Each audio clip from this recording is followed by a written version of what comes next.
You know, hard work pays. I put in a hell of a lot of work all throughout this build-up in the fight. I pumped out more content than anybody, more content than Fox, more content than ESPN, more content than BT Sport, more content than everybody on the Mag Live on my own channels.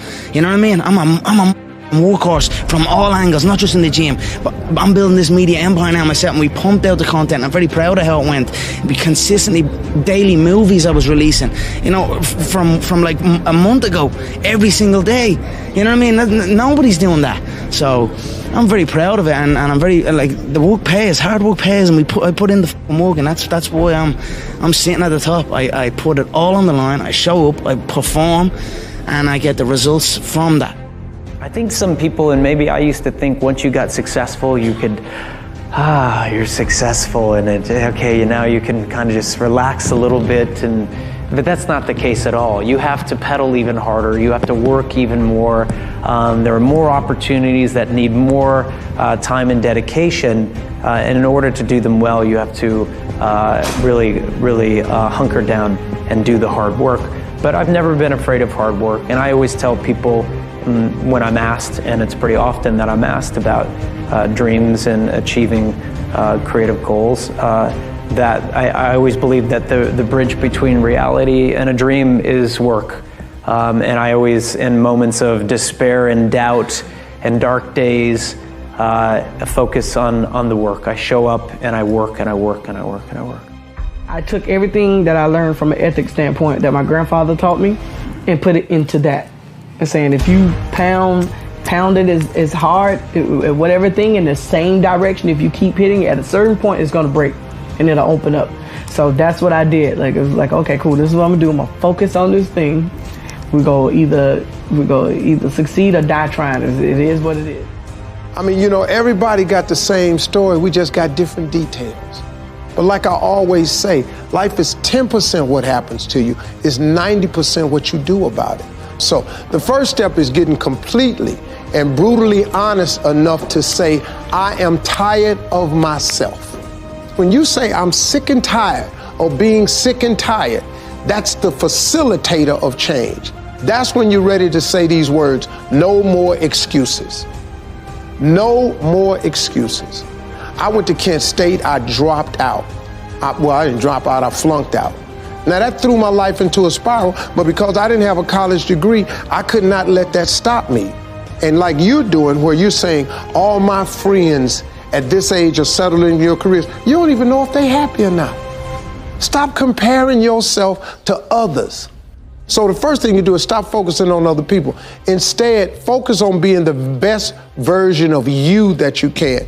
Then you'll recognize that you deserve to sit at the big table with everybody else after you become the best that you can be.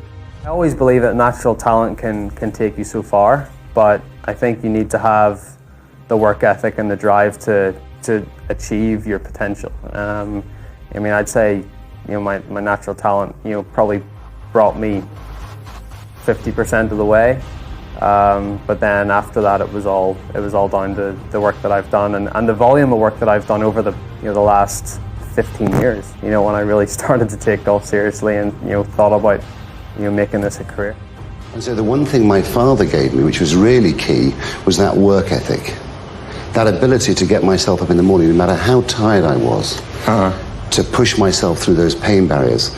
And again, the combination of the loss of a mother at 6 and then being sent out to work at 10, I mean, starting work at 5 o'clock in the morning to do the milk round, being dropped off at 8:45 at school in the milk van, that work ethic. So that combination of those two, work ethic and great insecurity, was what got me to where I went to. And then I joined Black Flag, and I thought I was a hardworking person. Then you meet the guys in Black Flag who are so driven. You see Greg Ginn work 23-hour days. Like, Greg, you're still on the phone. I know. Greg, when did you eat? I don't know. Greg, when was the last time you showered? Do we have a shower? Like, the guy, we were not going to be stopped. And I kind of go at that intensity, kind of anything I do. Like, you're a very calm, good-looking young man. Look at me, I'm a spaz sitting next to you. Like, I'm doing an interview with you. I can't help it. You're focused. I'm sweating, man. And so, but I'm like this going to the airport, like 10 miles out. And so it's anger that has informed kind of my life, and unflatteringly a sense of vengeance. Every damn person who said I wouldn't be anything, I'm crushing them every day. Everybody I had to endure in any band I was in every day into a powder. In order to succeed, not just in the fashion business, but just to succeed generally, is it talent or hard work?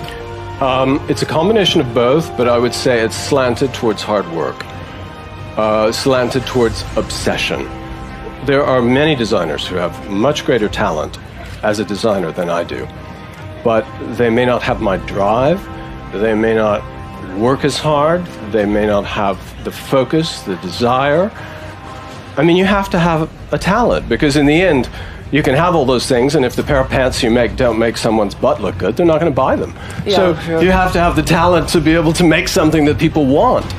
But then you also have to have the drive and the desire to, sometimes people are successful because maybe they don't have that drive, but they have someone around them who takes their raw talent and pushes them. But what you often see is when that other person steps away, their career can collapse, even though their talent may be immense. You need a study room. Try to make like literally a little enclosure somewhere where you can go off, hibernate, and study so that nobody is bothering you. And if you want, you can close the door, shut the windows, turn off the TV, no distractions, total silence. You want to have as much control over that space as possible, and you want to organize it well.